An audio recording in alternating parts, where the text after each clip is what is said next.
Okay, everybody, how you guys going? What's up, dudes? Woo! That's what I'm talking about. So I'm assuming we all like D&D here. Yeah. I think so. Definitely not. Gosh, don't want to be one of those nerds. Kick us off, dude. Okay, off. All right, I guess let's go. Hello, everyone. Oh. Magic stand. Okay, sorry, I didn't mean to actually kick it. Hello, everyone. We're the Smoking Dragons, and we aren't your average dungeon crawlers. I'm Nova. I'm Logic. I'm Solar. I'm Chaos. I'm Hidden. And we stream on Twitch. And we've been streaming for 5 years, over 5 years, playing Dungeons and Dragons and just creating content in general. We just love telling stories and having fun doing so. And this is the keys to running a fun Dungeons and Dragons campaign. So, show of hands, who all here has played D&D before? Okay, fantastic, fantastic. Who here knows who we are? I do. I know you. I love it. I love it. That's what we call free real estate. Just the one hand has already made my day, so that's fine. Yeah, we just love playing Dungeons and Dragons and having a good time. And for those of you who do know who we are, you already know what we're about. We are a philanthropic D&D group. We do a lot of charity, and we had the humble beginning. We started on YouTube, really, September 28th, with our flagship D&D campaign called Gaia's Edge Online. If it sounds familiar to like Sword Art Online, yes. It's just basically that. Using a homebrew system that I created called the Gaia system. It is not in book form yet, but maybe. We'll cover plagiarism in like section 12. We'll get there. We have a lot of cool stuff to go over. Yes, go ahead and keep us on track, because I'll just go. Hey. Yeah. First of all, you're forgetting 2 things. Okay, what am I forgetting? 1, what campaign are we running right now on Twitch? Oh, yes, of course. Right now we are currently running a campaign that I wrote when I was 12. I'm 32 now. So this is a story that's been 20 years in the making. It's called Legend of Arcadia. And we have our main campaign, and we also have side campaigns, which one of our side campaigns, and they're played by our community members. So we've brought viewers in to play with us, people who we've never played with before ever. And that should be like on paper, that should be like a dumpster fire. But in actuality, it's really just like lightning in a bottle. It's amazing how wonderful that you can get together if you keep like some like really cool rules and like rule of cool. And that's what we're going to be discussing with today. How you can just pull into a group, and as long as you meet all this stuff, you're going to have a good time. So if you'd like to see that, you can check out our YouTube, Smoking Dragons, and you can also catch us live every day on twitch.tv/Smoking Dragons. So if you want to shoot us a follow, that would be lovely. All right, number 2, you can talk slower. I promise. Yeah, okay, sorry. I just Okay. This is our first ever panel, by the way. Yeah. So, you guys are There's definitely at least 40 more people than we thought would be here. So that's pretty awesome. yeah, this is great. I expected like there to be like one person going like, yeah. I have one more question. That's it right there in the back. That's it. Yeah, That's the one. that's Zero Dragon. That's one of our other dragons. And right over here at the Love first Zero. table is Crafty Dragon. If you would like to get one of our shirts, they are special con price, $20. We have sizes ranging from small to 3X. So if you'd like to get a shirt, please feel free. I left the change in the car though, so it's just like straight, just trying to keep it exact change. I want to ask them a couple questions. Okay, who here has played Baldur's Gate? Yeah? Who here got into D&D because of Baldur's Gate? Cool, yeah. It's okay. Do not feel shame for that, because Baldur's Gate is amazing. I was Game of the year. I was talking about this about the security guard at my work, actually, about how like Dungeons and Dragons is so much more accessible and popular now. Because my dad he used to play. He's the reason I play. He's like, yeah, back in my day, Satanic Panic, all that stuff. He was like, it was fun. But Baldur's Gate, Critical Role, all this stuff, the Dungeons and Dragons movie, it's never a better time to start playing than now. Exactly. Yep. Absolutely. 100%. And it's just such a fun game. There's so many possibilities you can do with this game. And I mean, don't use it for therapy. Go get therapy. But it can be very therapeutic. It can be. But don't rely on. Don't tell me how to live my life. Oh yeah, Shadowheart. Shout out that wonderful cosplay. Matter of fact, but for therapy though, I did write my thesis. I did write my thesis specifically on how D&D can be constructed to help those that are on the spectrum. It's just the game that you create, the game that you play. And if you guys ever do jump into our community and stuff like that, I can like provide all those words for you if you'd like. The game is so vast and so creative. You can do so many things with it. And yeah, I could go ahead and start us off. Absolutely. I mean, the topic is running a successful campaign, right? Yes. So we should probably define what we think is a successful campaign right at the start. Absolutely. I would say a successful campaign, or actually, Chaos, go ahead and start us off. What do you think a successful campaign is? Honestly, a successful campaign is just making sure everyone has fun. That's really what it is. That's it. That's all I've got. That's the right? No, that is a major component in having a successful campaign is fun. I mean, you would think like, yeah, duh, no brainer. I want to have fun when I'm playing a game. But there's a lot more nuance involved into it. There's a lot more that gets into what exactly fun is, and we're definitely gonna go over like all the steps that you can take to make sure it stays fun for everybody. That includes DMs. All you DMs out there. I want to see all the DMs. Raise your DM. Wow! Let's go. Wait. The forever DMs. Who are those? Forever DMs. Yeah. Hey, put your hand up. Okay, but we just started a new thing on our Patreon. You're welcome. So that's thanks to you. But before I was forever DM. But yeah, so like we're going to be discussing a lot of stuff that is fun for everybody. So I think also being open to players' constructive criticisms and maybe stuff that they want to just communicate with your players and see like, hey, like how was this? Do you want to do something? Do you want to add something? Just communicating with your players and making sure everything's good. That is the perfect segue because I think the first major topic should always be communication, right? absolutely. And on top of that, a session 0 helps immensely to communicate as a DM to your players what you expect from them, and for them to tell them what they expect from you, because you can have your idea for a campaign and they're going to have their ideas, and if those don't match, you're going to have a bad time. Exactly. D&D also in essence is a collective storytelling experience, really depending on who you are. Everybody is kind of working towards the same goal. I see a lot of memes and a lot of people talking about how like they're trying to like get back at their DM, or the DM is trying to like crush a party member or something like that. It's not really like that, or at least it shouldn't be unless that's what you want. It's like as a DM, like I want you to win, but I also want my villain to kick your ass a little bit. Speaking of my villain kick your butt, it was supposed to be hard Thursday night, and you guys kind of made it not hard. You gotta make it harder. I tried so hard. I was so like, they're gonna lose, and then they didn't. I mean, if it makes you feel better, that fight lasted 3 hours. Yeah, we had to split that episode into 2. Definitely. And they're talking about specifically Our Pokemon D&D. It's called Pocket Adventures. It's only on our Patreon. I may or may not be a fan of it. and why? Me too.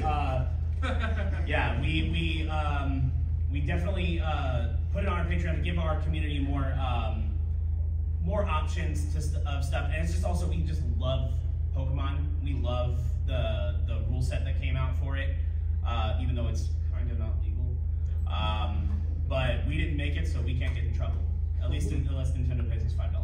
So then they can have a problem. And they can check our Patreon. I mean, but then they'd be complicit. So Nintendo are avid watchers, and I mean that's good. That's publicity. Right? Yeah, that's publicity at that point. I mean, please, actually don't. Please don't. It's recorded. I know. I'll bleep it out. I'll bleep it out of the YouTube. When you're saying the word. Oh yeah. But But yeah, so we have a ton of offerings. But the thing is that the session 0 is so important because you're able to exactly tailor make your game with your DM, as long as you all ask questions, because D&D is basically a question game. That's what it is. You ask, the DM answers. Can I do this? Yes or no. You can try. You can certainly try. There's all sorts of ways you can give your players anxiety. Especially like, you really want to open the door? And I'm like, and then you're like, I don't know now. I don't know if I want to. you're trying to mess with me. I'm not sure I want to do this. I don't know. My favorite question is usually like, does 34 hit? Oh, it does? Cool. And I just give you a look. I'm like, An important question that should go out to anybody. Is anybody parked in a loading zone? Anybody parked in a loading zone? No, you guys. oh, No. no. Okay, still an important question. Yeah, still an important question. Okay, good. Thank you. We appreciate you. Oh, Yeah. just like everybody else in my life. We literally said to go get therapy. These people are not therapists yet. Maybe. You never know. You never know. Anybody here a therapist? You're a therapist? Nice. Thank you. Unsung hero over here. Yeah, sorry, we get a little unhinged. This is just how we are on We try to stream, stay too. on track, but Let me wrangle you guys in just Please, a little Hippie, bit. please, if you could. Okay, I'm the HR guy. but anyways, we talked about session 0 a little bit. Let's talk about a little bit about conversations and comfortability.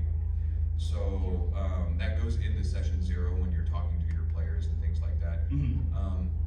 How would you go about making sure somebody who's joining your game will be comfortable?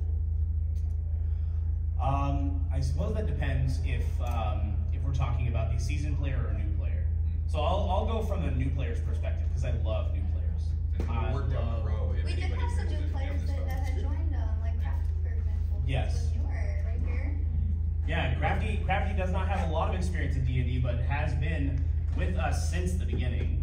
So that is definitely her experience. She didn't have a lot of prior experience, but she's been improving over time. Oh, yeah. And doing and she's really gotten comfortable and being able to like role play and get into She's getting into her character a Yeah, lot, it's been a lot of great improvement, and it's been fantastic. Actually. Sometimes I think too, when you're with certain groups, the vibe, because sometimes people, like certain people may not mesh together, and then that's why you do the session 0 to see if everyone's comfortable with each other, is vibing with each other, because sometimes it just doesn't work, but then that's, how you figure it out that way. Yeah, it's 100% okay to not mesh with a group. Yeah. Don't join a group just because you're desperate to play D&D, because I know.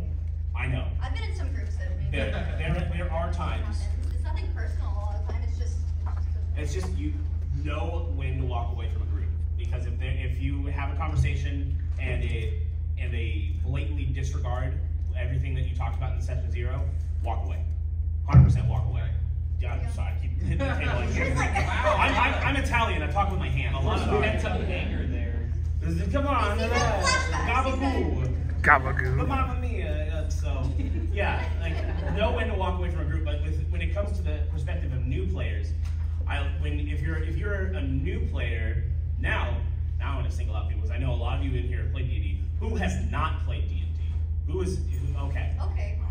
So this is for you guys, and you're looking to join a group, but you're afraid to because you don't know the rules.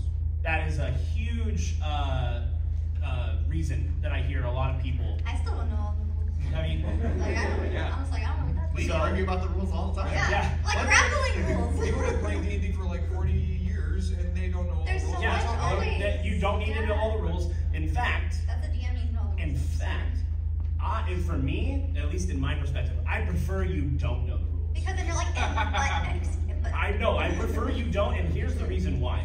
Is because then you don't think like a normal D&D player. You think outside the box, you think very differently, and it makes things interesting. I love with playing with new players, and it has happened to me almost every time I've brought new players in. They've thought of something that completely throws me for a loop, and I'm like, wait, you wanna what? Yeah, go ahead and give me a stealth roll. You're like, I didn't think of that. And it's like I never would have seen that coming. So that's why I love new players. Do you guys want to add? Yeah, let me kick this down the table a little bit. So, Yeah, that's what I was gonna do. Yeah. I was gonna say well, things Solar like that. Cast, like when you've gotten yourself to a table before, what's made you feel comfortable at a game? Aren't It's a you creative talking question. along? No. You guys- He's thinking. I'm putting the words together. I think as a player, the DM is a big deal, right? They're the ones running the game. They're the ones who like control it. So it's really important that you talk with the DM and like the DM, because that right there is going to make or break the game for you as a player. Because if you're playing a game with somebody you don't like, you're not going to be interested, and then they're not going to be interested, and they're not going to give you anything. They're not going to do anything for you, and it could all be, you know, unconscious, not on purpose. Because even I do this when I'm running my game. Is like the players who are active at the moment and telling me all the things. Also Italian somewhere in your No, I'm family. German. I'm not Italian at all. No. It's, you know, like you said, it's a question and answer game. So you feed off of the people who are giving you the content. You know, the ones who are participating more, you end up, you know, giving more to, even if it's completely on accident. And so it's really important that like you like the DM so that you feel comfortable doing the weird stuff or asking a stupid question, because if you just sit there and don't do anything, the game's gonna pass you by. Exactly. Yeah. Chaos. I mean, honestly, you guys really covered it, especially for me. That's like, right? it's like. He's like ditto. I've only played D&D with friends, and so with Yeah. the people I've known for years. That's. So I've already, I've I played with know some these people already. So. It's definitely a different environment with strangers. I mean, even the new people I've played with have been a part of the community, so I know of them and they know of me. They've never been players of mine, and I've never been their DM. Yeah. So when it happens, it's always that thought of like, is this just gonna crash and burn, or is this gonna be the best game I've ever played in my life, or somewhere in between. So it's always just like one of those things. Like, yeah, don't be afraid to ask your DM questions, and also like try to vibe with some of the players as well. What would you like to say, Zero? Yeah. So, my question to you guys is... We're not at questions We're not yet. taking Shut questions up. yet. Yeah. All right, fine. I'm just kidding. No, Please. Zero, please. Lead the conversation. So, how was it since all of us were not friends when we first started playing with each other? Oh yeah. Well, yeah, no, like I mean, the common friend between all of us was me. Yeah.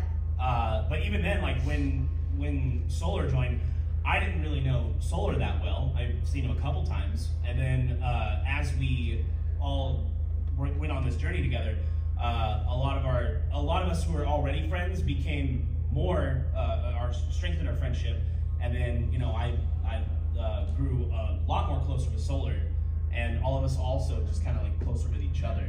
Though it's very rare to see all of us in the same room, so you guys have a treat right now. See how like we don't only stream D&D, we're also like a variety streaming team. So any given day, we have our schedules up on Discord, and we like our revolving door of content and different. Every days. single day we stream. And like the conversation's always different. All of our personalities are dynamic and different. Like it gets pretty wild. When you see the different mixtures and concoctions we are together as different people, it can get pretty fun. I will add one more thing to what defines a successful campaign, and that is making friends. Yeah. Because these are all lifelong friends I'm going to have for the rest of my life. And anecdotal evidence, but my dad, the people he played with, still friends with them. We literally play ice hockey together on the weekends. These are people he's known for 50 years. I also want to like ask everybody in the group, how long have we been playing D&D? Not even just outside of our, I think for me like over a decade. Yeah, I have about the same experience of DMing for over a decade. I've never DM'd, but I've always been a player. But I just like being a player. Maybe I'll DM one day. let's speaking of players, you can't be a player without a character. Absolutely. So I think we should start with everyone's favorite class in Dungeons and Dragons. It's all gonna be the same. That's a good one. I know we're a little mixy. So, okay. This might be some fighting words, and if anyone wants to throw hands, I'll be in the parking lot after. Nathan, why don't you kick us off with your favorite class? Sure. It might just be the bald evil guy in me, but it's Warlock. It's Warlock. I love Warlocks, but strangely enough, it's like my least played class. I don't know why, but I played in the skin of a wizard for like 7 years, and it's not me. But also a wonderful, awesome druid named Shiani, who can only turn into a polar bear. That's her thing. A really big polar bear. A really big polar bear and very native Alaskan type of influence. I love her. She's awesome. Trying to as a bear to try to get conversations over to people, because of course can't speak anything other than in bear when you're So we can so we can say our favorite class and then Our we'll characters decide in right the now. current campaign. Well, I'm the DM of the campaign, but my favorite class is monk, because I like punchy, kicky. I did a lot of martial arts throughout my life. I'm a 5th degree black belt in Taekwondo, so I have a lot of. I know I don't look it. Completely unassuming. I like it that way, though. It makes it better. Wild ability to cartwheel kick. Yeah. Get him drunk at a wedding and he hits the dance floor like it's crazy. Yeah, you can't prove that. There's video evidence. You have video I'm evidence? pretty sure I do. His Oh my sister God. was filming the whole thing. Wait, I gotta Oh, that's right. Can I see? Maybe we'll put it on the YouTube. Fair question. That is a fair question. I think we have to now. Well, we can't show it now. We don't have it. Yeah. Well, we'll put it up somewhere. We'll put it on the We'll put it YouTube. up on the internet, and then it's there. It'll be there forever. I got pictures somewhere. Okay. My favorite class is also Warlock. I didn't even know that. I do love Warlock. I made a Warlock as for like a one-shot. Yeah, you've been a warlock for. But I don't play it that much, and I feel like it's because because I'm like, oh, it's my favorite. I shouldn't play it that much. But Yeah, that's how I feel. That's how I That's feel. what I'm talking about. And and right now I'm playing a bard, College of Swords bard. So And the bard's name. Oscar. Prince Oscar. There is a huge character arc. Yeah, in the we're story. going through that. Huge. You're still in the middle of Develop. it. We're in the middle. You've been in the middle of it since the beginning. All right. My favorite class is Paladin. Yes! I knew I would have some. I absolutely love Summon Steed or Find Steed or Greater Find Steed or Find Greater Steed. My bad. And just running around the battlefield on a horse and just being like, smite you, die. It gives me a ton of pleasure. Yeah. Well, that's why Magical Secret's that. Yes. And I can find a. But currently in the campaign, I'm going to sound like a total ripoff. I'm playing a Dampier Rogue. But we started the campaign before Baldur's Gate 3 came out, so I didn't steal it. We just coincidentally came to the same answer, like calculus. He also didn't play the early access, so That's fair. he wasn't aware of Astarion. No, I had no I idea. didn't even know Astarion was about a thing. all the But I'm not like Astarion at all. My character's name is Bobby Blade, and he talks like this, and hey, how you doing? Hey, how you doing? Yeah. You're causing problems. Yeah, he's from Jersey, you know. He's from Jersey. Well, maybe. I haven't done, any You haven't done DNA. that. I did the DNA test recently. But yes. Alright, I guess that means it's my turn then. Yes. Absolutely. Yeah. Alright, and my favorite class is Rogue. Nice. Mainly because I like rolling dice. You get a lot of dice. I love just having to get those D6s and just rolling 10 of them for sneak attack. It's so fun. And then doing like 80 damage in one attack. It's beautiful. And ruining all the boss fights. Whereas like I didn't get to do anything. Sorry, I can't help it. I I crit. didn't even get to go. And then do 200? Let's settle it down. No. I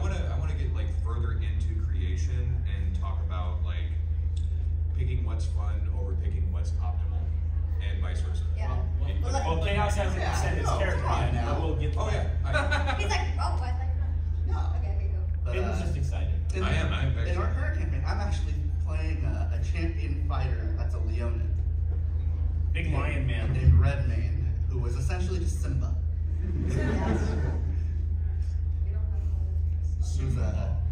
Whose whole family was slaughtered by this one. Oh, no, her kingdom. Well, it's complicated. It's complicated. Spoilers, sorry. If there was anything that was complicated, it's definitely It's Oscar. definitely that. It No, kind of it's gets Oscar. into it in like the first It's not 20 my fault. episodes. It's You know. not. Oh, my character and her character argue all the time. We're like sisters. It's nuts. Sisters. Oh man. But you wanted to get to character creation, yes? Yeah, character creation. Alright, yeah. Picking what's fun over min-maxing. Yeah. Or vice versa, because both are cool. But also, like, when you take a dumb stat or a bad stat, that doesn't mean that your character is innately bad if you're a role player. Because say you're really low on your charisma stat, that gives you an opportunity to role play something that is low on charisma. You know, it opens up a lot of doors that is actually really fun. Low on strength, I'm a puny guy. I'm a puny guy, can't lift rock. You know, and then you can be like, oh, what was me? I can't lift rock. You know, there's different personalities that go into that, right? So I mean, I have a perfect example for that. For one of the few times that I have played, I played a half-orc barbarian whose name is Okir. My actual name is Rico. Sorry, I'm going to dox myself. It just adds to the Italian. I can tell your address. It adds to the Italian. So I was mad because I didn't want to play Curse of Strahd. We played Curse of Strahd. And so I got outvoted, and so we're playing Strahd, and I was like, fine, I'm just going to make a half-orc barbarian who's just really angry, and I'm just going to flip my name backwards, because that's all the amount of creation I'm going to get into it. And then as I started playing the character, I started to fall in love with the character, and I asked the DM at the time, like, hey, can I take an extra dump in intelligence to just be really, really stupid, so that I can be just 1 point stronger, just so I can get that +4? He's just like, yeah, sure. And that's also cool DM things. So it doesn't have What's that? Communication? Yeah, communication. It's almost like it's a circle. It all connects. So, and the thing with the character is, like, I could have done, like, you know, traditional dumb variant, but all I did was I just made him angry all the time. And he always had this face. Had this face the entire time we were streaming. I was afraid it was going to stay like this. And he always talked like this. Okir very angry. Okir kill Strahd. Okir hate vampire. Okir strongest. And I just made that the quirk. But then, thanks to Hidden, we unlocked a different side of the character. He also moonlit as an interior designer. And so we went into a house, and Okir's like, Drake's very tacky. Do not go with him. What would really bring room together is pot of flowers on table. Really help with feng shui. Okir really big fan of open concept, and he knocks down a wall. that would be literally my character being the foil to his, like going into a room being like, okay, this looks like we need some destruction in here. How do you feel about the paint? Oh, You know, like sky blue, horrible color for wall. Do not match that. Your walls are still the same. No, it's not sky blue. It's not No, sky it's blue. not sky blue. It's more like a blue-gray. No, his are literally sky blue Literally clouds. sky They've been there since he was a kid. They haven't changed them. I'm too lazy to paint. I don't think I'm your painting not sucks. But yeah, see, that's how you can take a character creation and use something that a lot of people have used, because dumb variant is a very overused trope. People do that all the time. That's like what you do. You take a barbarian, you make him dumb, and they just bonk really hard. But that's a way to play it to where it's different, and it lets you have fun. Because I was all like, from the beginning, I was set to just not have fun because I didn't want to play Curse of Strahd because I don't like it. It's a good campaign. I just don't like it. such a fire perspective. That's just I know. I just How don't can like you it. say something so bold? Entire panel can handle that. You're gonna hurt someone's feelings. I mean, it is good. I just don't like it myself. So I was ready to not have fun. But then I turned it and made it more fun for me, and then it was also fun for everybody. We all had like a very solid group. That was it was just really, really fun. Logic, you have anything to add? Well, I was gonna talk about the like min-maxing thing. Like, it's fine min-max if you want to. I don't, because just I I'm don't know. a total min-max. Yeah, he is. Okay, so like for instance, like Yeah, he's my known for min-maxing. yeah, he does. What?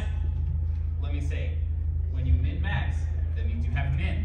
So don't get surprised if you have to use your min and you fail, and then now you got egg on your face. Just in case you're the correct person to describe what min-maxing is, and just in case somebody doesn't know. Right. So we're all gamers here, right? I hope. It's fine if you aren't. It's okay if you aren't. It still makes sense. We're gonna explain it. When you play a video game, you're trying to win.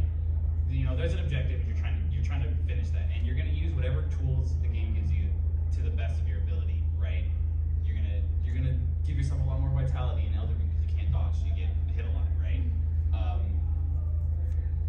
When you do that in Dungeons and Dragons, it's not the same, right? Because it's not a video game. You can't just keep adding stats. It doesn't work that way.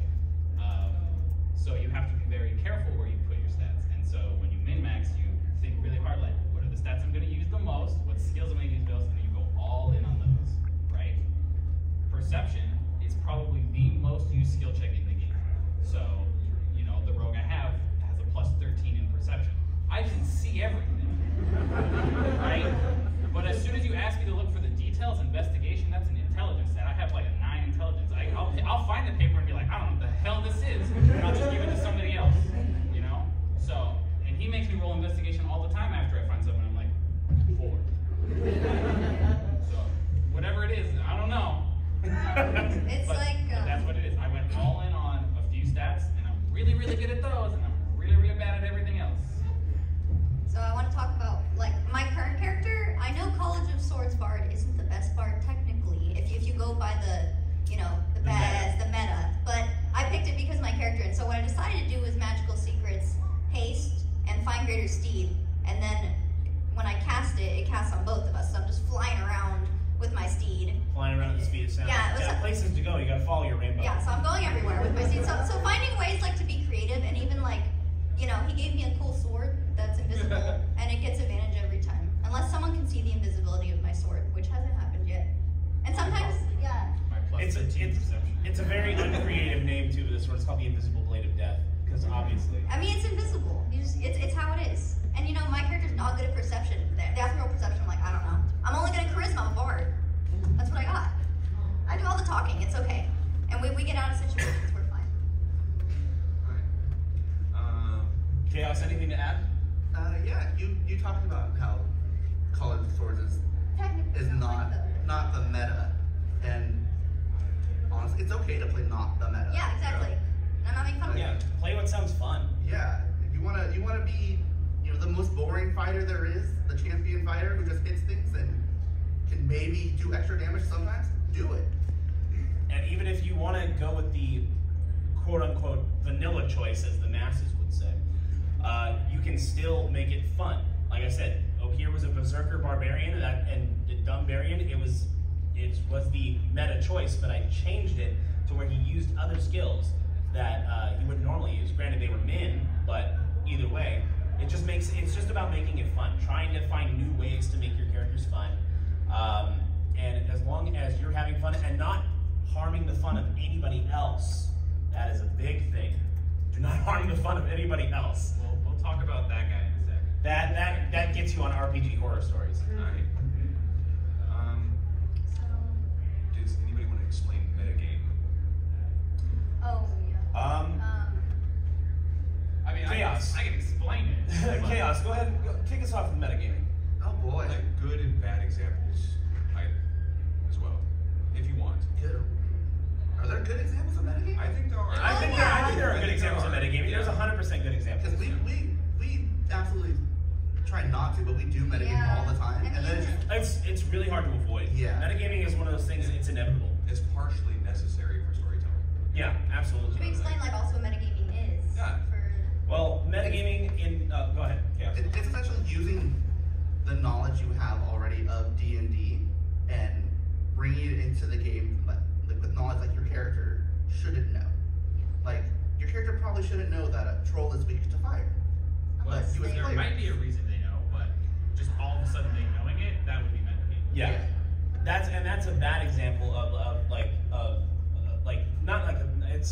it's an example of bad metagaming, is what I mean. It's an example of bad metagaming. Like it's fine to know all this stuff, but what you would do is you go, you would ask your DM, hey, can I roll like a history check to see if I know anything about trolls?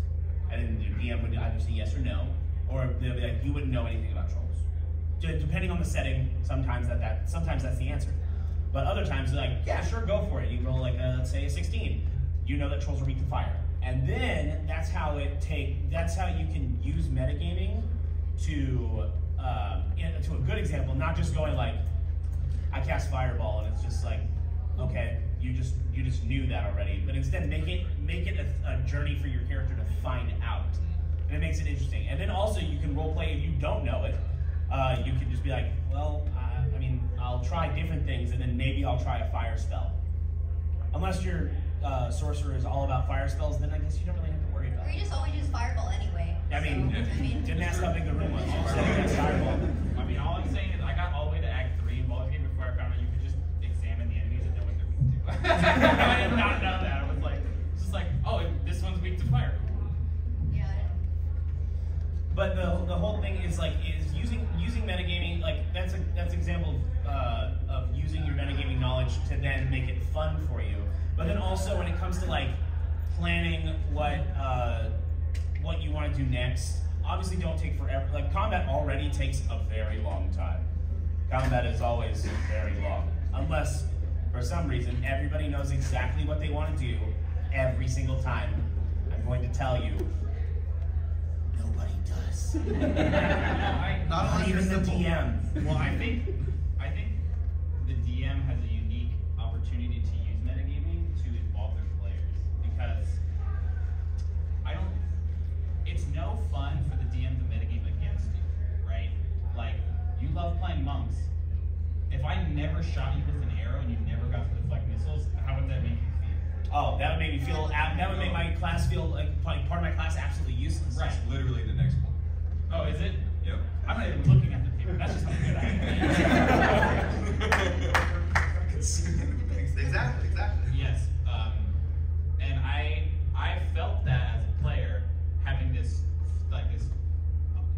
class feature that I never had an opportunity to use, and it's because the DM also plays that class a lot and they know about it and they were purposefully avoiding it. And it's like, that's no fun for me as a player. It might be fun for you as a DM to like make your combat more difficult or make these situations more challenging, but I want to feel good, and it's fun to win, right?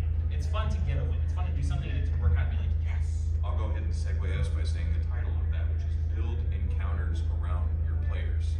You see what they want to play, as this is straight at the DMs, you see what they want to play, you have all the information in front of you. If your character's a swashbuckler, you better put him in the water somewhere.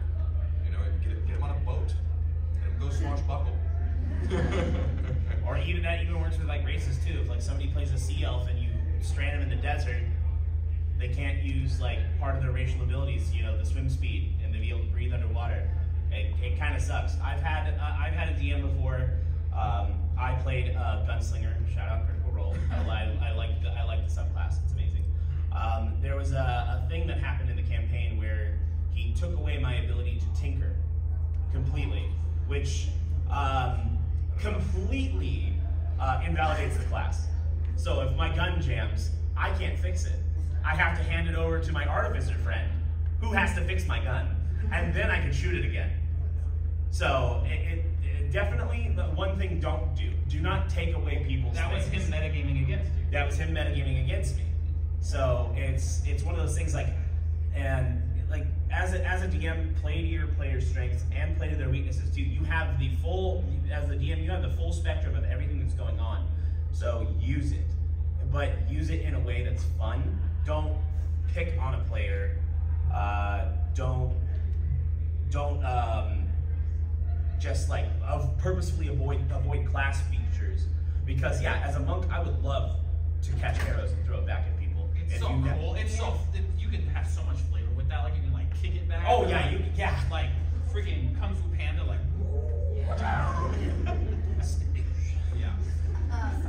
And I want to kind of segue into like secrets Ooh yes, player secrets. with like the DM and everything, because there's like secrets that are fine to keep from your DM, but then there's certain things like you you just decide to betray the whole party and just kill everybody without mentioning to the DM at all, and they're just like.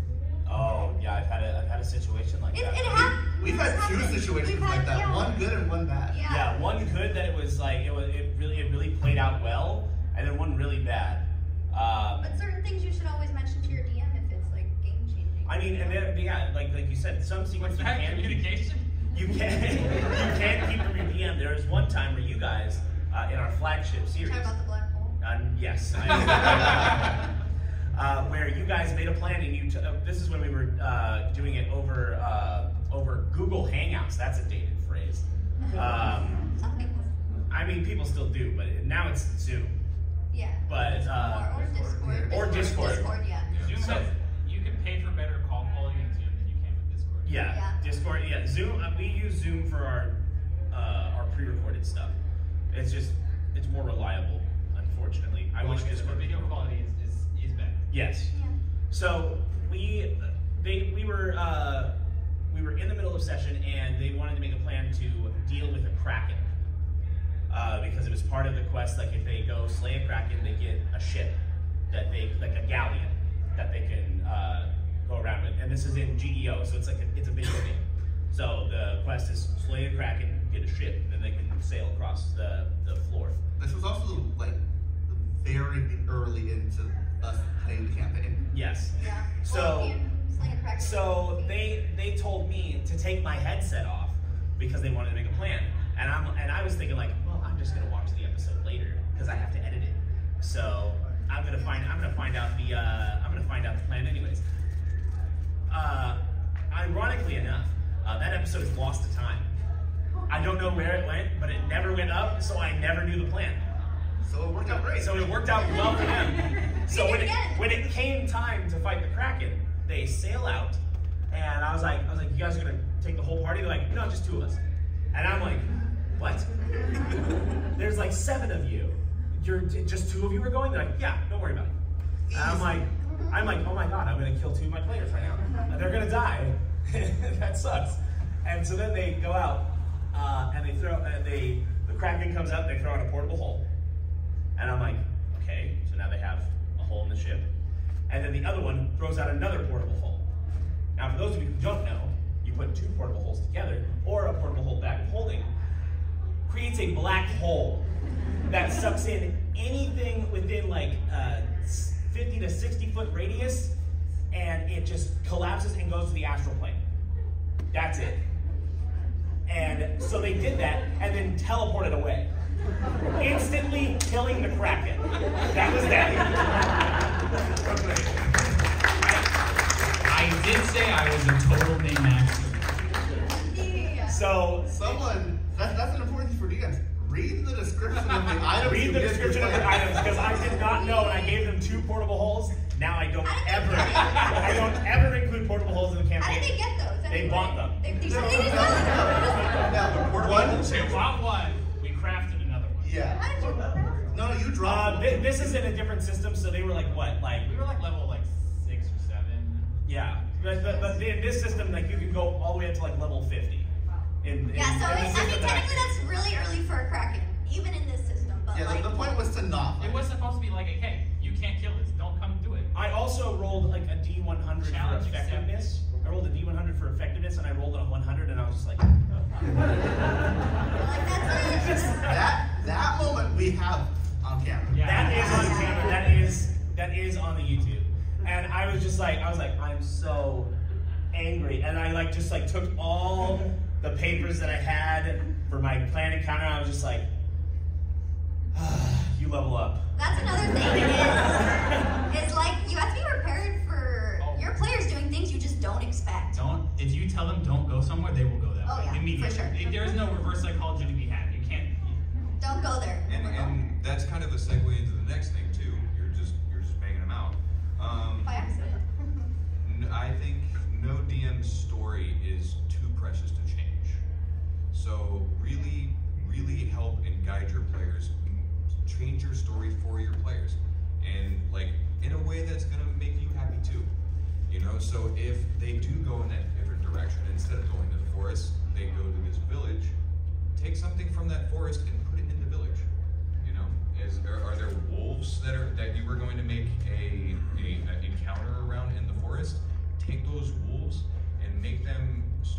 raiding the village at night, and then they have the problem with the wolves in the village. You have all the stats written, everything's already there.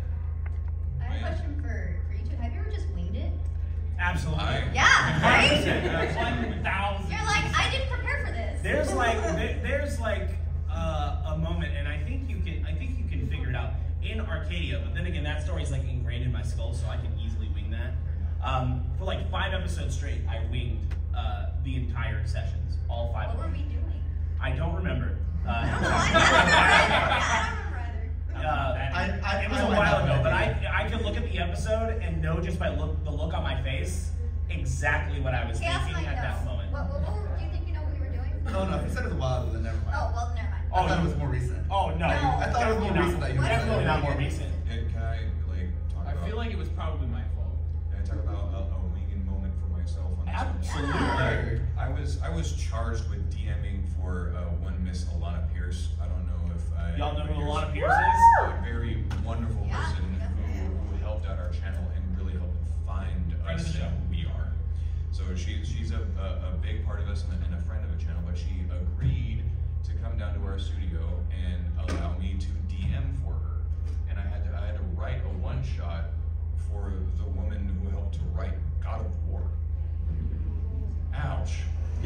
Well, when you put it like Scary. when you put it like that, It is we put a scary. lot of pressure on That's you. intimidating. I know. I mean, But anywho, Yeah. he got with her and had a conversation with her about what character he wanted to play. They wanted to do a buddy cop, and I was like, okay, cool. So it's got to be modern times. Cool. He's got this like cop persona that he plays, and she was gonna be like the new girl on the scene and like The rookie. like the rookie. And so I had this image in my mind of what a rookie was going to be when she said rookie, but I was not prepared for the character that she portrayed when she got there. It's a good session. Oh my It's really God. good. Anywho, so we got everything together. I set up everything. I planned everything as good as I possibly could. And when we went live, she was a valley girl. She was like, my shoes. It totally threw me and I for was a like, loop too. oh my God. I was like, I thought she was gonna try to be all professional. Yeah, I thought she was gonna be the straight man to my goofy ass cop. So I have 2 goofies. Because my cop is just like I like donuts and Oreo balls. Okay. And it was wild, but I also had like a crazy story planned for them because I didn't want to. I like the Brothers Grimm. I like dark fantasy and stuff like that, and they did not expect it to go in the direction that it did. That's something I'm happy about. But an old woman that they had to go talk to about having problems in her apartment was actually a witch, and she goes into this crazy like bone crackling transformation into like, hey darling, I need some help. And it just goes into this crazy 80s action buddy cop movie that I really wanted it to go into. But yeah, the latter half of that, after having Eldritch horror. yeah, it gets really fun. But the latter half of that, after having to deal with their characters and their changes, lots of winging it. Lots of winging It's okay to wing it. And it is. It's It 100% is. okay. Yeah. I think it's totally okay to steal or get inspiration from other sources. Yeah, When it's you're hard to be. building your world as a DM, I mean, it's really hard to come up with something new, but it's a lot easier to take something you like and then rewrite it for your setting. And it's really good if you use things that they've never read, so that they're like, wow, this is really good. And I'm like, Are you really not looking at the paper? No, That's it's like not. next. Oh. You're real. It's like right here. Who'd have thought Solar the savant of panels? He already knew. Meanwhile, me, I'm just like moving my leg. I'm just like, I'm just here. listen, I'm just glad you guys don't read the same literature I do, is all I'm saying. So that I can just Take more inspo from it. Also, I'm just so happy that so many people are here to enjoy the panel. Are you guys having a good time so far? Good. That's what I like to hear. I want to shout out Starian. Yes. Yes, Yeah, Starian and Starian. Shadowheart. So that's awesome. I know Starian when they walked in because Starian's my favorite. Literally a 4-hour conversation with her about a story. I'm trying to defend him, and he killed him. Like, I brought. Okay. in his I brought Okier into Baldur's Gate. So I made a half-orc barbarian. He doesn't like vampires. And when Astarion tried to bite me, Okier don't like vampires. He hates vampires, so he staked him. You could have revived him. Boo this man! Okier, it's not what Okier would do. It's not what Okier would do. I played to my character. I You wish I don't would get to hide behind it's what my character would do. That is another topic. So So good at it. when it comes to the excuse of it's what my character would do, that's a big thing, especially if it's like a toxic thing. There's a time and a place. There is a time and a place. Toxic stuff, It works to a point. that's not good. I mean, that could go to what I mentioned earlier about a character, a person here, I'm not gonna mention anybody, any names, but they decide to kill the whole party and betray them. Yeah, and it's always like, I'm chaotic evil, that's what my character would do. Yeah, he's right. It's cooperative. Cooperative storytelling. It's not competitive. They didn't mention to the DM was the problem. So, Yeah, I mean, no, I you didn't. know, I didn't know that it was gonna happen. just let them know, And it just hey, I'm did. gonna be evil. I'm gonna betray the party. Like, cool, so let's figure out how we can actually. Yeah. Communication, what's that? Oh, Communication. yeah, That's the key. So with But yeah, like what my character would do. You're role playing a character. Yes, everything you do is what your character would do, but it's cooperation. You're working together to build a story. So if your character would do things that hurt the party, you probably don't want to play that character because it's going to put you at odds with everyone, and only one side's going to have fun, either you or them, and Or- it's going to make the game not fun for everyone. Or to add on to that, a twist to it, have your character do have those urges, but talk it out with the party. Make a role play scene out of it. Really get into the meat of it. And yeah, dark urge. So really like if it's like I also had a character who has a very long name, but we played in a community one shot. One of our community members DM'd a one shot for us. We didn't stream it. It was just fun. And Zero was there, and he was like my straight man, but he was a very simple character. But my character's like, I really would like to kill this person, and he's like, well, maybe don't. Why? Well, or he's like, well, we flip a coin for it. If heads you kill him, tails you don't kill him. And he flipped and he did sleight of hand to make it tails. So then so I'd be like, all right, that's a deal. That's fair. I mean, So like my character was 100% evil, but evil characters can work in a party dynamic. It's just about how you play them and just not being toxic. I mean, if your whole party's a bunch of murder hobos, then I guess it's just like working. Listen, if that's what you want, that's what you want. You said that in session 0, like, we're gonna just kill everyone. The team's like, How did- great. how did- What's that? Communication? Yeah. How did Don't it be work ready for with, the consequences of your actions, though. That makes me think, how did it work with Trinity in GEO? She was just killing everyone. Because she had a boyfriend and he helped reel her in. Also, there was no real law in that game. It was really like, I can fix her. Kinda, maybe. I mean, We fixed the star we can fix. it is possible. Can you fix Astarion? You can fix him or make him worse. I haven't romanced him, so I don't know if you can fix him. Astarion fixed me. I didn't know I was going to die when I let him have his way. He did. He let him go all the way and then he just died. To be fair, I did that. So there's the mind flare at the very, very beginning after you crash. It's like dying, and I totally just like. Oh my God, that was our stick first and it just run. kills you, and I was like, oh, I'm I was like, dead. that's not a good idea. And he's like, oh, let me just see if I like intelligence. I was like, what's gonna happen? I failed, and it just eats your And brain. I was like, you die. and then I we're was in like, combat. oh. And then we're like, okay, we're in combat. I'm dead. We'll revive you after. See? He was high level. He was like, oh Oopsie, my. oopsie. I want to talk about a little bit more. I'm kind of hounding more on DMs and stuff because there's a lot of them here. But They're kind of important to the game. DMs are definitely important in the structure of the game, and you as a DM have a responsibility to your players, but also to yourself, to make sure that everybody's on the same page. And if somebody does something in a session that is a big no-no, you definitely have to talk with them. You need to pull them aside, not in front of everybody. You pull them aside, have a private conversation, let them know, hey, you did this. I'm gonna need you to not do that. Okay, great. Sometimes they might not even know. And so yeah, sometimes it's super unintentional. It doesn't have to you don't have to automatically jump down the person's throat and be like, I can't believe you would do this. I can't believe you. can't believe you've done this. So you can just have a conversation, and then if it happens again, you let them know, like, I might have to remove you from the table if this happens. Like 3 strikes you're out. Baseball rules. 3 strikes you're out. It depends on the gravity of what was done. If it's super intense, start kicking dirt, toss them. So it's one of those things like the DM has a major responsibility of keeping the flow of the table really copacetic with everybody.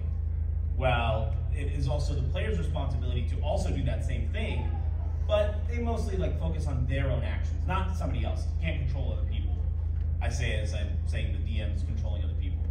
Totally contradicting myself. Don't listen to me. The direction that I was actually was going to try to pull us to is helping with world building and taking inspiration. So, like stealing from everywhere to make something new. What have you guys experienced in like storytelling has been like new to you, where you like never kind of experienced this before, or in your world building, where did you pull influence from? Like earlier 80s neon crazy stuff. ChatGPT. No, he's lying. He's lying. But yeah, like Sword Art Online, stuff like that. Yeah.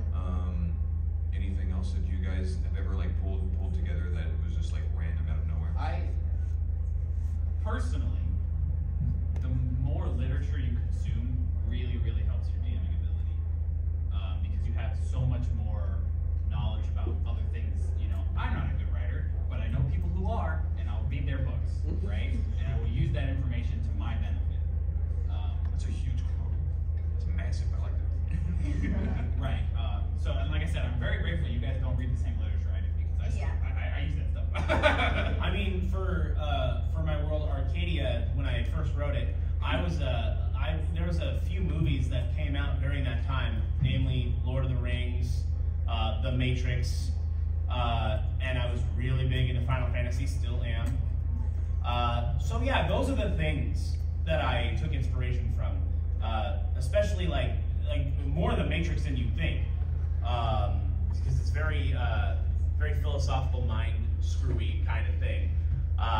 So I like to put in like those mind games into my games, but also like the grand setting of like Lord of the Rings, and then the mystique and majesty of like Final Fantasy and like how magic works and stuff like that. So, and I'm also a very animated person, so I just really like. Sometimes I just scream a lot and just like go like, and people just get it. Sometimes. That's because you watch Dragon Ball Z. Yes, he does. I met this man on the backs of him quoting much Dragon Ball Z. Yes. Over 9,000? It's over 9,000! Many times. So we didn't mention like props and stuff yet. No, that's this guy's. Well, no, it's okay. I just, So it's one of my favorite things, and it's something that I did with both him and Alana Pierce. Is like when I DM, I like to bring something tangible to the table. A lot of things are on paper, a lot of things are in the mind, which is great. But you can transcend that if you bring, say, cards, or a shrunken voodoo head, or an actual box of donuts. I actually ate donuts that day. Yeah. And you brought a shrunken voodoo head. he's actually just It was taking amazing. stuff he's actually Like, brought. as like carrot top as you can possibly get, and be like, this is what you see, and this is a shrunken head. But and it's so much more immersive when you do something like that. Yeah, I think. Whatever But- helps your immersion. Like, for instance, in the Patreon, when we do cosplay. So my character Dolce Diamond, I get full cosplay wig, everything.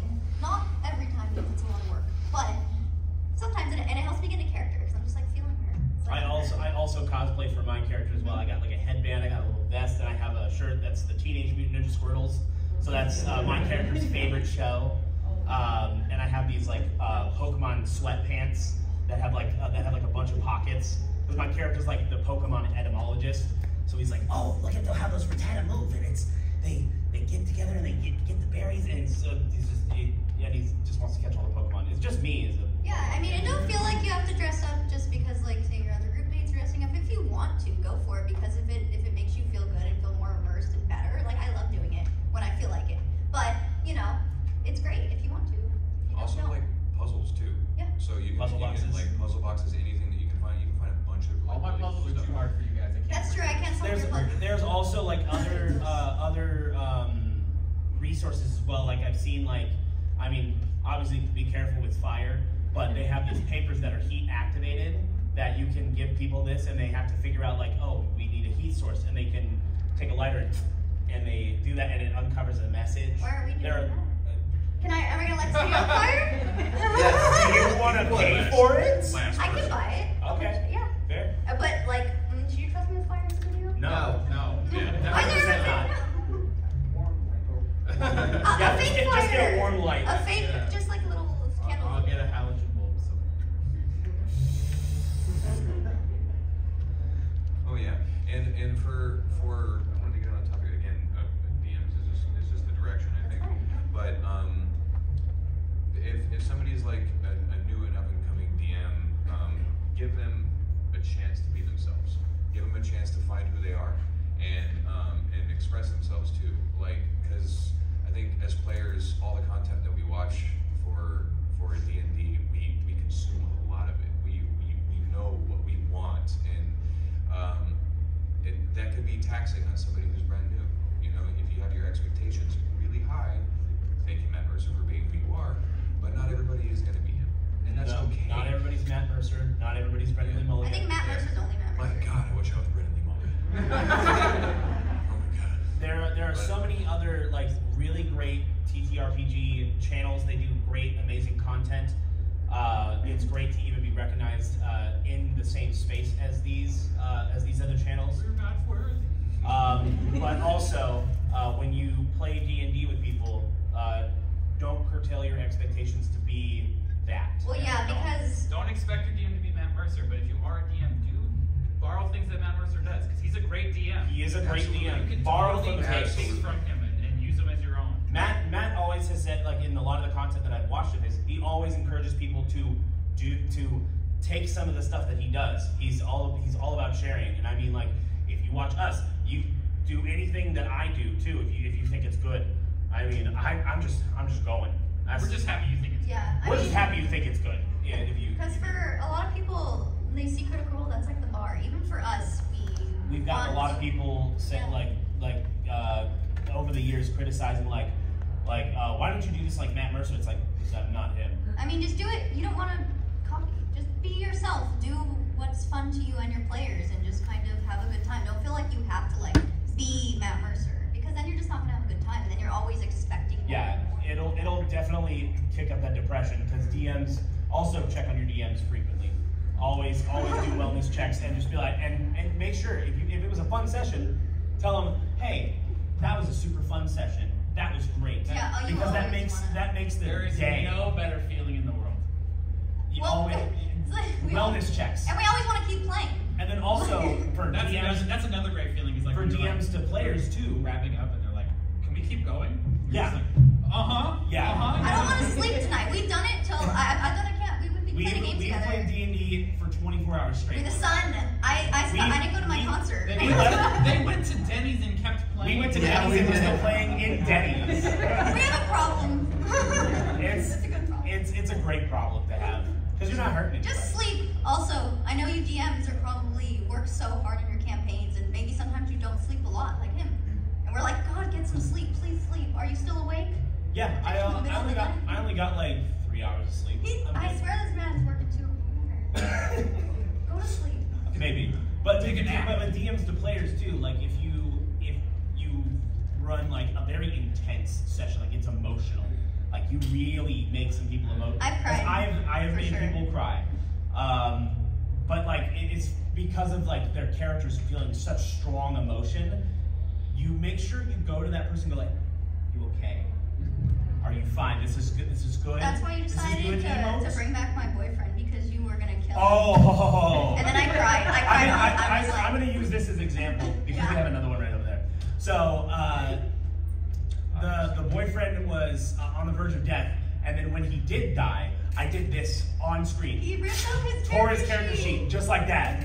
And she was just like, she was completely shocked. And I was like, I'm gonna get flashbacks. and now we're gonna go to break. And so we went to break and she bawled the entire break. And I was like, oh my God.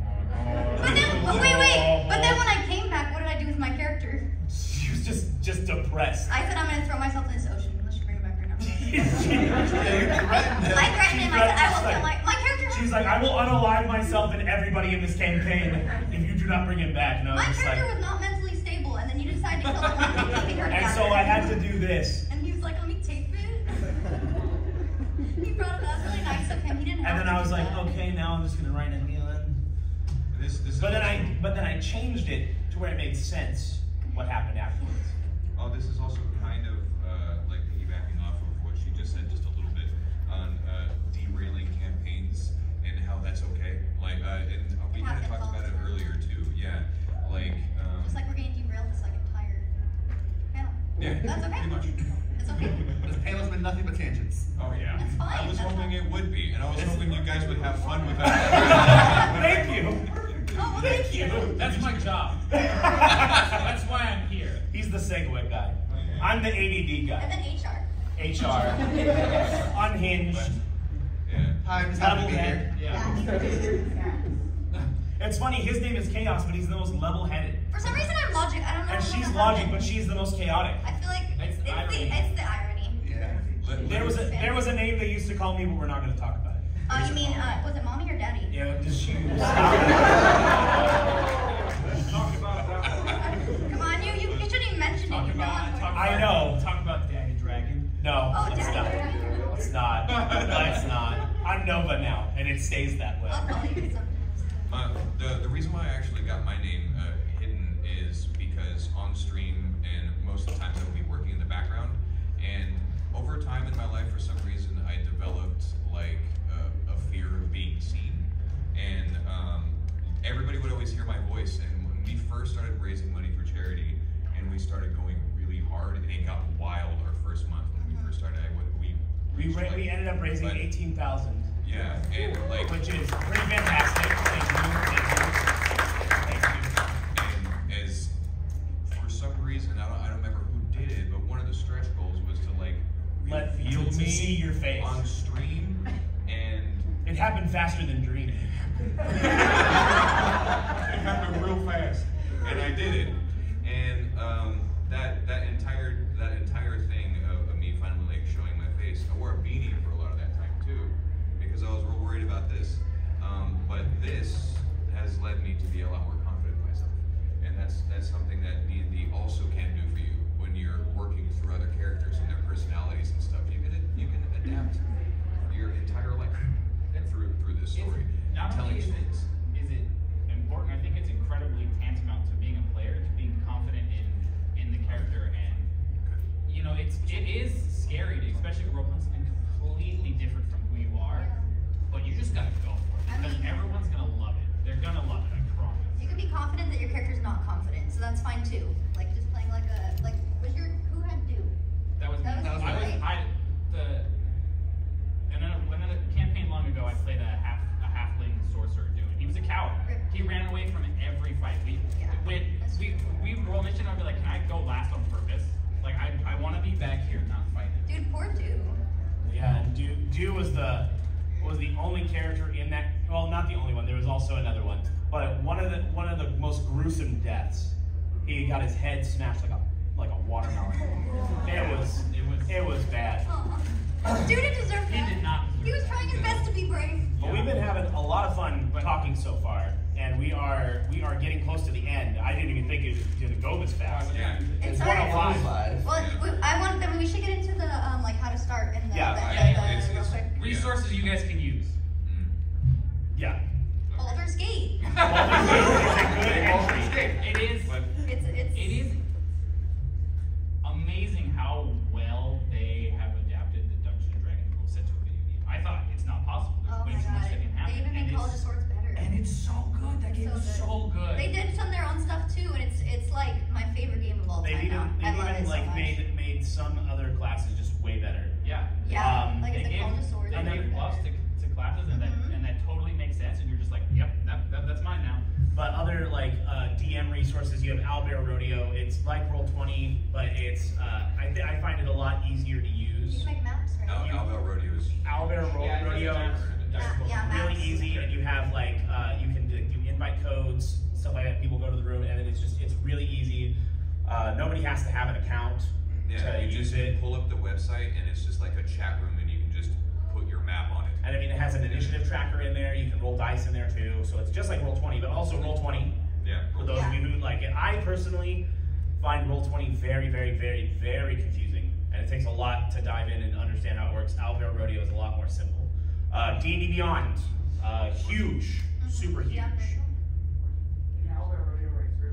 Can it write scripts? I haven't tried, but don't know. I'm not exactly sure. That now, though. Yeah, Roll20 can do scripts. Yeah. Things like tokens where it's like actually transports you here. Like if they land on a token, it sets off a trap. Yeah, it's Oh, that's really cool. Yeah. I didn't know about that. Step on a teleporter pad and you teleport to another. Let's learn. Roll20 is super cool. We're Well, all chasing. I mean, hey, we all learn together. We're all part of this Thank you for great letting us thing know that about is D&D. Well, and then, I love D&D. D&D is amazing. A friend of ours actually uses Tailspire. Oh my which God, is he a game builds on huge Steam maps. Where it's It's all crazy. 3D maps, and I don't know how he had. He time. spent the whole summer. He's He a spent the whole teacher. summer. Yeah, he literally spent the entire His whole summer break. building like 30, 40 different maps for this campaign. Oh my all God, yeah. in Tailspire. And it's crazy if you want to do And- that. and it's Like, like- Tailspire is cool. It's really It's so cool, but it's a lot. of work, but it's cool. But like, imagine having the whole maps and you can even have your tokens for Yeah, your characters and they can make them. It's so around. cool. It's really cool. But yeah, all the source books. Yeah. You can even homebrew your own stuff, or even use 5e and then homebrew a little bit off of that. There's also other D&D alternatives: Starfinder, Pathfinder, Savage Worlds, Call of Cthulhu. Also, there's Kickstarter campaigns for just material that other people have written that you can help kickstart. Yeah. Campaigns Exactly. fully We may or may not have something like that coming in the future. We may or may not have something that we're working on for kickstarting our own material. But there's fully written campaigns out there that you can pay for or find The D&D alternatives. allegedly on the internet. Somewhere. I want to give the floor to everyone. Yes. Everyone, do we have any questions? Yeah, any questions? Or anything you want Yes. to share, even. I'm so sorry, but I don't know your name. The person who said the paladin's favorite ones. Yes. Oh, so This is Solar. Yes, solar. I'm sorry. Solar. Solar? Okay. yeah, we're all dragons of Nova Dragon, Hidden Dragon, Logic Dragon. It's Soul okay, Dragon, I don't Chaos remember Dragon. We're people's so names. funny and quirky, guys. Yes, please. I'm much less confused now. Okay. You mentioned a lot that you're glad they don't read your literature. What kind of literature do you read? Secrets. The Oh, epic of Gilgamesh. so the most recent stuff I've been reading is the Iron Druid Chronicles by Kevin here, I think. Yeah, it's I really like that. It's about a druid who basically is given the secret to an immortality elixir, and he just wants to live his immortal life, and be left alone. And all these powerful figures in mythology keep causing problems. Like he was getting mixed up with the gods of Olympus, and he's just like, I don't want to be here, but he's been alive so long, he's got so many tricks up his sleeve that when the gods come for him, he's ready, and like he starts, and then gods start dying, and then they start freaking out because this one druid is killing gods, and they're like, so that's the one I've been reading, but I also really liked the Incarnations of Immortality by Pretty sure that'll come up. God. Why can't I think of his name? I'm gonna look it up right now. But it's basically a what's that? Garth Nix. No. It's basically about if like the like if God and the devil and death, if they were just jobs that a person could have, and it's the story about how the people get the jobs and them doing the jobs, and then passing the role off to the next person. That Basically. sounds good. Very, very good question. Any other questions? Yes. I have all the books if you want to read them. What's your favorite piece of advice that you've been given as either a DM or a player? Favorite piece of advice I've been given. It's Piers Anthony. Huh? That's the author of the book. I was like, how's that advice? That's fair. I would say my favorite piece of advice is, again, what we talked about before. Like, if you want your story to go a certain way, write a book. Other than that, be ready for your story to completely change, and just have fun with it. So be flexible. Be super flexible. Yeah. That's like my favorite piece of advice, and that's how I DM. Rule of cool, #1. That's how I say. If it sounds cool, I want to do it. I mean, I also think don't be afraid to like try something new. You know. Exactly. Because sometimes we can get stuck in playing the same kind of characters, or you just end up devolving back in. I do it all the time. I end up just going back into chaos in every character, but I try to sometimes build and play different types of characters. So try something out. I mean, if you don't want to, we're not going to force you. Do whatever you want. But you know. Yes. I'm in the process of trying to create for the first time as a proper DM. Alright. Very, very limited. Congratulations. It's tough work. During the creative process of the new world, I'm using the fighting system. I'm not going to touch that. But from the world building standpoint, worrying about your narrative, is there like one or two nuggets of advice you have for someone in my position? Or a hang up that you encountered when you were first starting to create something like that, and how you overcame it? I would definitely say write what you would honestly like to watch. I see. That's a big thing, because if you're writing something that you don't like, you're not going to be attached to the story. You're not going to be able to build off of it and really be that into it to really just go nuts with it. So write something that you like and that you would definitely watch. And what I would say, like a hang up, there's writer's block happens all the time. I usually just listen to music of the genre that I'm trying to write for, and then that brain soup gets going and gets cooking. And you like full right, like almost. I bullet point. But I mean, for this campaign, I wrote this used to be a movie. It was a 6-part movie series, and then it was never going to happen. So I just made it a D&D campaign instead. When It's happening. you're first starting out, start off real small. Yeah. Real small. In terms of like the overall picture. Just I mean, get the plot. If you want to get the game going, Like to be more simple, kind of. Don't worry about economies, politics.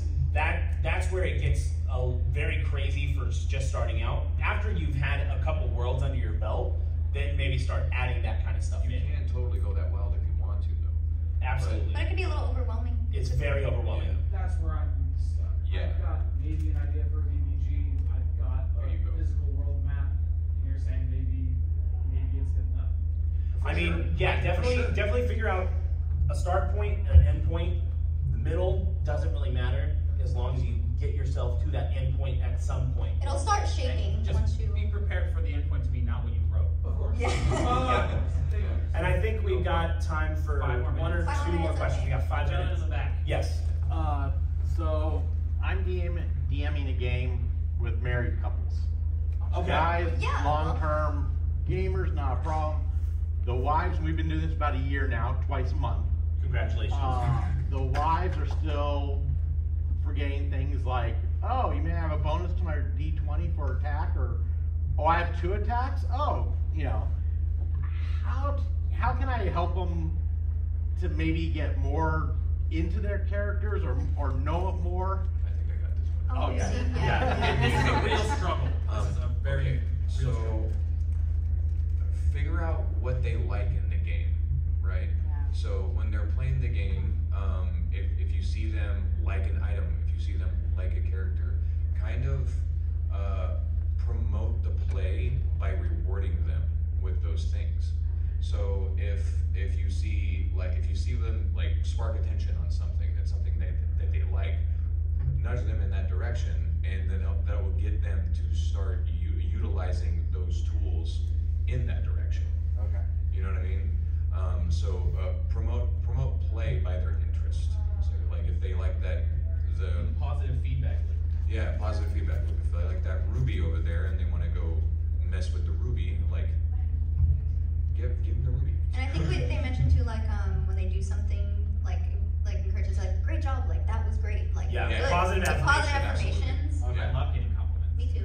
Do we have time for one more question? One more question, right here. Okay, I just wanted to add a good author that I enjoy, Brandon Sanderson. He made the Mistborn series, and Oh, I have heard of that. yeah, it's really good. And then there's Soullight Archive, which is really good, but they're a bit lengthy books. That's okay. I guess we have time for one more question. Yeah, we do have one more. Sorry. So I've only actually camped once, and it was Tomb Annihilation. Oh. That's a The only thing I had the most trouble with was traveling, because there's so much distance to cross. And I'm wondering, Travel time. Don't be afraid to yada yada. Yeah. We yada yada travel. We're like, oh, you guys. Yeah. Give him a couple like campfire scenes. Add some watches. Make him anxious. Ask him to roll perception checks all the time. You literally never give us the encounter perception. I'm getting you guys comfortable. But yeah, don't. There are.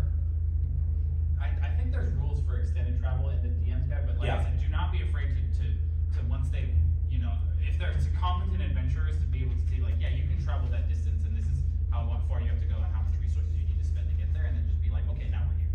Yeah. Also, feel comfortable in making like that interval the adventure. Before you get there, don't be so quick to want to get to the end point. So, like, if you're on your way there, give those campfire scenes dreams. Let them, let them talk to their deities. Let them, RP. Combats in the night, things like that. Once again, communication. It's if your players want to get to the goal and get to there, Then you don't have to do campfire. You can skip the travel. Yeah. Say, can we just yada yada this? If they really like camping out and taking watches and role playing amongst themselves, do that. I mean, we've asked you before. I'm like, can we yada yada this? We You're like, yeah. This man does that to us every time. We camp and talk like for 2 hours every session. I swear to God. But we love it. I like talking. We love it. Yeah, that's where you get to know more about the characters. But unfortunately, we could sit here and talk about this for hours. I didn't think we were going to take up the whole time. I was going to talk for 90 minutes. I don't know. We were very, very excited. We were so excited to have you guys here with us. Thank you guys for coming. You guys are so amazing. Pleasure. Absolutely. Thank you for being a part of our first ever channel, everybody. And we've been Crafty Dragons. There's 20 sides to every story. Come and be a part of ours. Thank you. Good day. Enjoy your time.